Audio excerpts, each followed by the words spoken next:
We always loved our quiet weekends at the lake cabin, a little slice of peace away from the chaos of city life. But ever since the HOA elected Karen as the so-called compliance officer, that peace started coming with interruptions. Karen was the type who thought her clipboard gave her more power than the Constitution itself. Everything was a problem for her.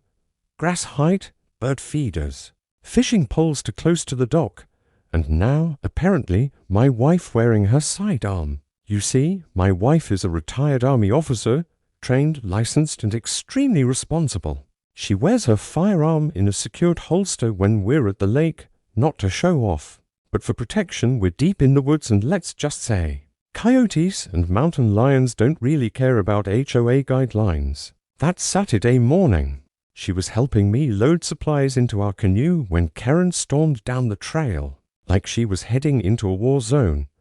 That's a violation of HOA Regulation 7B. She shrieked, pointing at my wife's hip like she'd just spotted a bomb. My wife remained calm, told her that it was perfectly legal and that she was on our property. Karen, of course, wasn't having it. She whipped out her phone, started recording, and said she'd be filing a complaint for brandishing a deadly weapon in a family community. We thought she was bluffing after all. She once filed a complaint on our neighbor for aggressively wind-blown flags, but sure enough, 5 days later, we were served with court papers.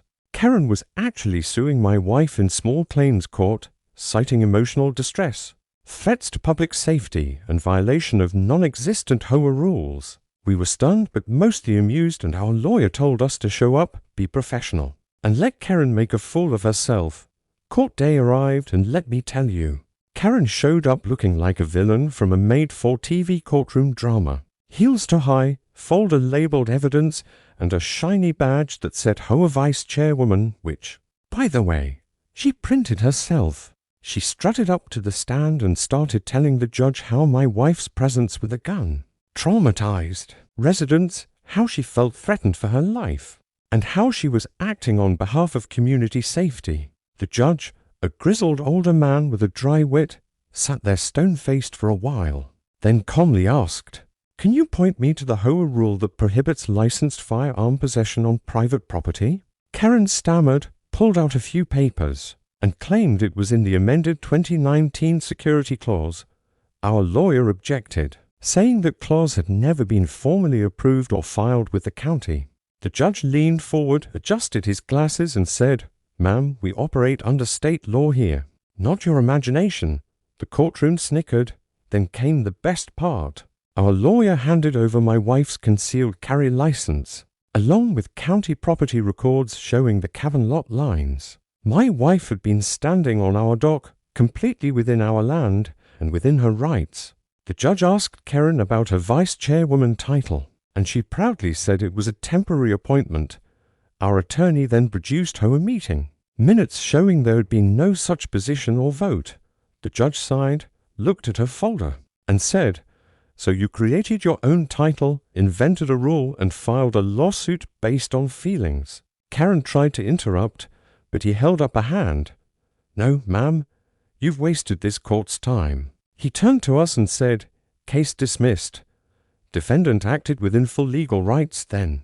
With a half smile, he added, "Next time someone hands you a title, make sure it comes with legal authority, not just glitter glue and ambition." The courtroom burst out laughing. On the way out, several neighbors approached us with their own Karen stories. One said she called the fire department because someone grilled too close to a tree. Another said she ticketed a child for unauthorized lemonade vending.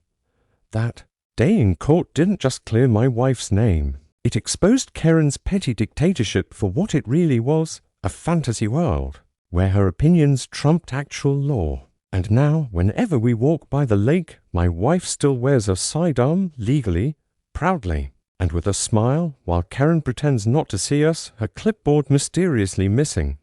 Oh, and quick question. Where are you watching this story from? Let me know in the comments. We love hearing from viewers all over the world.